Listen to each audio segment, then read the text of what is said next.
Guys આપણે આવી ગયા છીએ ન્યૂ વિડિયોની અંદર। તો આજની વિડિયોની અંદર હું તમને વાડી દેખાડવાનું છું મારી।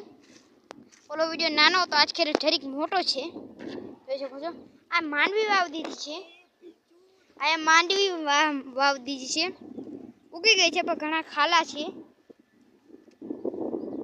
39 નંબર માંડવી જો ખાલા બુઈરા છે। માંડવા 54 નંબર માંડવાના ઉપરથી બુઈરા છે। તો હવે હું તમને ફરીથી એકવાર બધાય ઝાડ ને શું છે અમારી વાડી ને બધું બતાવી દઉં। તો સ્ટાર્ટ કરીએ।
बहुत नानो છે બ્લોગ।